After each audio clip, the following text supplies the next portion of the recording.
we have our good friends at the MLBA. So thank That's you awesome. very, very much. But Thank you.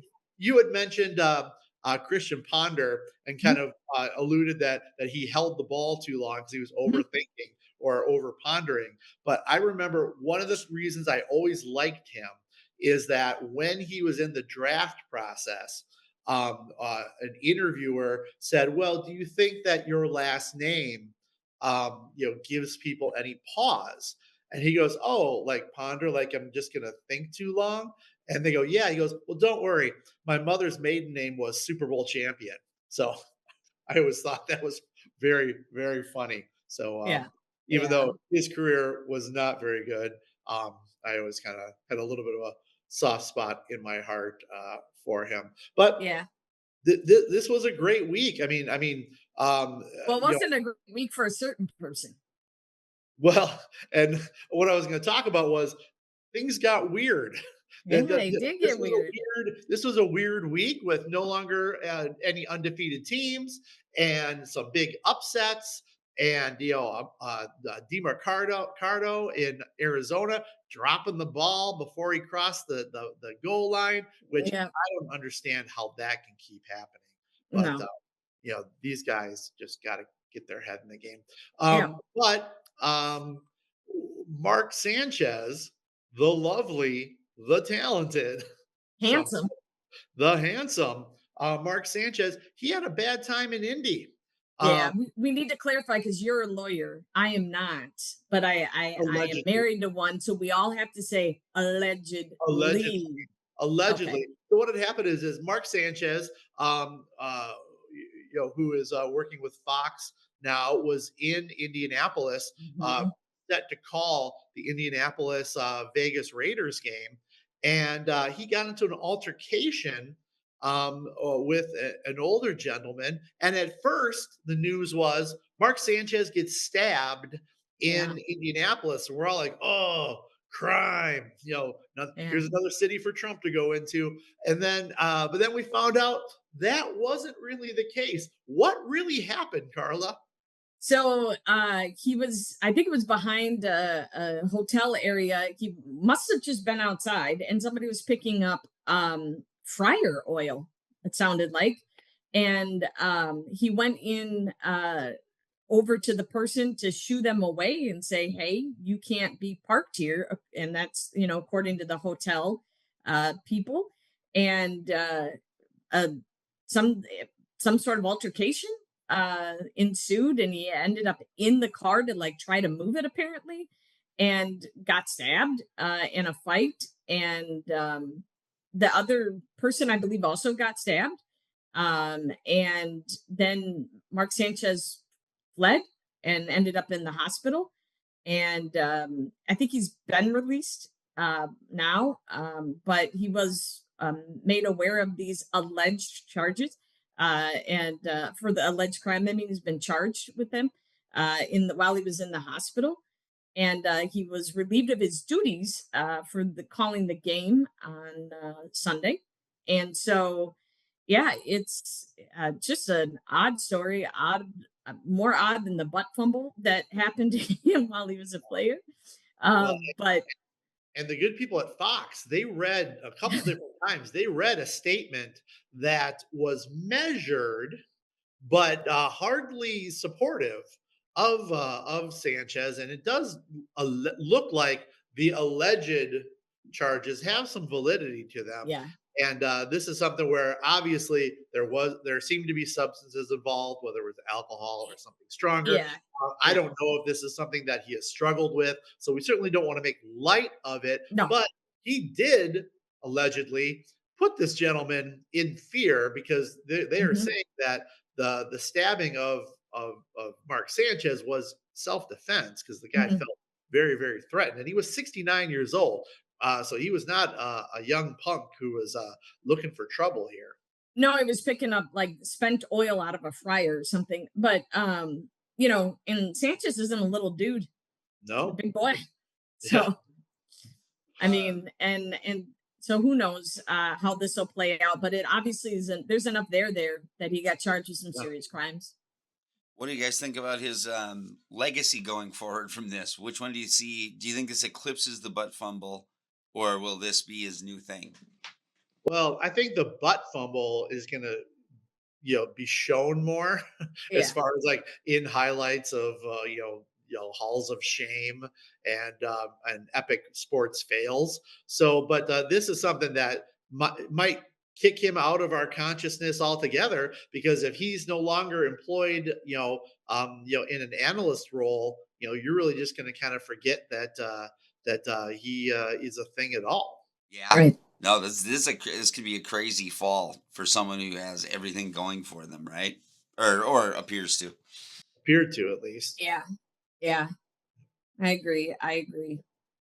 So tonight, Brian, we have Yeah, the Chiefs and Jaguars. We have the Chiefs who started off rough, 0-2.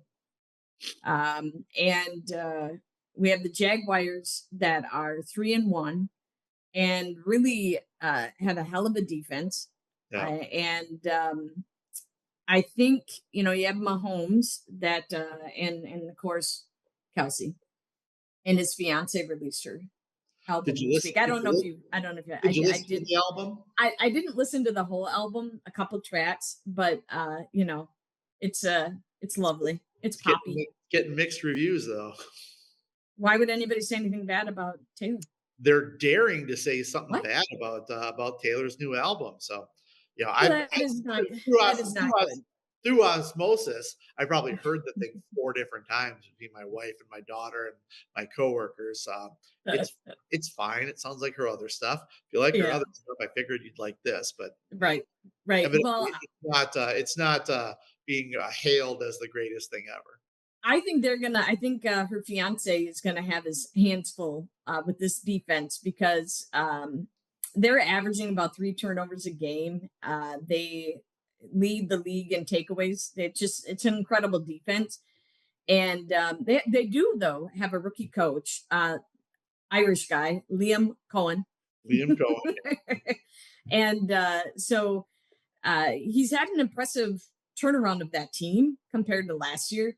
And so I tend to focus on who plays the Chiefs because we know what the Chiefs bring.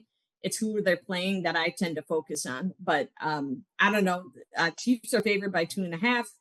And the total points that they're predicting are 46.5. So I don't know. What do you think? I think the Chiefs are getting right, and Mhm. I think that even though Liam Cohen, who came from Tampa Bay, is doing a decent job, he hasn't been able to get Brian Thomas Jr. moving. He was someone that was a first or a second round pick Mhm. in most people's fantasy drafts. Mhm. But he had a great year last year, but that was with Mac Jones Mhm. because Trevor Lawrence was hurt. Trevor Lawrence and Brian Thomas Jr. have not really been on the same page. The No. running game looks good with ATN and Bashul Tutin. And Mhm. all of that. But I think that the Giant, I'm sorry, the Giants, the Chiefs are going to have not much trouble covering the 2.5. I Right. think that they are just a much more talented team than the Jaguars, who are on the upswing a little bit. But I think that I'm pretty confident in taking the Chiefs tonight against the Jaguars. Yeah, I would say it's going to be a real close game, but I don't know. I'm just going to say I'm a little nervous that it's at Jacksonville, Yeah, and um, I don't know. I might not be as confident as you. I think it's going to be a really good game. I think it's going to be a close game, and I think that the Chiefs better come out hot and better grab a lead pretty good and try to settle that crowd down. I'll tell you that. But I will say that my prop plays. I'm going to say that Mahomes will throw an interception. I'm going to go the over for Mahomes. And then there's this is really, it 0.5? Is that what they have his? yeah, point 0.5. So yeah, I mean, I don't, whatever. They should just say one or none, whatever. Whatever. I get it. It's statistics. I'll play the game. Um, but Tyson Campbell is a really good corner for Jacksonville, and he's kind of been a stud this season already. He had 9 combined tackles, and assists, solo and assists against San Francisco, and which was a season high, and then also 7 against Houston. I'm gonna go over. I know, I might be thinking this is against the Chiefs, but I'm gonna give him the over on 6.5 tackles and assists today. I think they're gonna bring the heat against that offensive line, which arguably is probably the weakness of the Chiefs, not the offense in general. But I think they have a lot of tools. And I think you're going to talk about one of those tools in the toolbox for the Chiefs. But I think their offensive line is something that needs a little help, and so that's why I'm thinking that. All right. Well, kind of what we do every week, everybody, is that we're gonna not only talk about the Monday night game, but we're gonna talk about a prop bet, usually one for each team. So for the Chiefs, I'm looking at their wide receiver Xavier Worthy. The line on his receiving yards is 51 and a half. I'm going to take the under on that. He's a little banged up. He had a bad shoulder from the first week. He ran into Travis Kelsey and messed up his shoulder. And now they said that from that he's having an ankle problem as well. So he's listed as questionable, but they think he will play. But I think that those two injuries are going to limit him. So like I said, I'm going to take the under on the 51 and a half. I think that the Chiefs are going to be playing from ahead, so they're not going to have to throw as much, and so they'll be running the ball. And then You for the know, you know, Brian. Taylor said that Travis is like a redwood, and so I mean, we run into a redwood. oh yeah, Yeah, she gave Travis quite the shout out in one of her calls, in one of her songs, as I understand it. But for the Jaguars, like I said, they got Travis Etienne, who has been doing very well, and he's a pass catching back. But the line for his receptions is 1.5, and that's yeah, way too low. So I'm going to yeah. take the over. I think he's going to at least have 2 receptions. I think they'll be playing from behind. They'll have Yep. to throw a little bit. So I think those are actually two pretty slam dunky, chalky picks for me. But they both sound like good. But one other prediction I'm going to make. I'm going to predict that in tonight's game, the Cubs come back and they beat the Brewers. Since we were on, fly the W. Since we were on last week, you were in Ireland, but Mhm. Allison, Nessie, and Mike Franklin were kind enough to jump in. I've had the thrill of victory and the agony of defeat because my Cubs beat the San Diego Padres. I was in Wrigley for one of those games, and it was awesome. But then on Saturday, they played the Brewers in the division series and got shellacked. But I think they come back tonight. They got Shota Imanaga on the mound. They're playing in Milwaukee, but we call their stadium Wrigley North because it's usually more than half filled with Cubs fans. So that is my prediction, my hope, my wish, because they need to get a game in Milwaukee before they go back to There Chicago. you So go. There those you those are go. my thoughts right there. Can I Yeah, toss I'd give a this? Twins update other than Rocco being fired. Yep. I want to toss this out real quick. You don't have to decide now, but I think we should try to come up with something to put on these actual over under bets. We can like keep track week to week or something, to win. So if you guys can think of something, We'll call them think of Big'em yeah. Bucks. Yeah. We'll bet Big'em Bucks and Brian Bucks. That's how we'll do it. There you There go. we That's a good go. idea. We'll do that. We'll do that for next time. Anything else to add before we move on? No, it's just looking forward to a good game tonight. All right.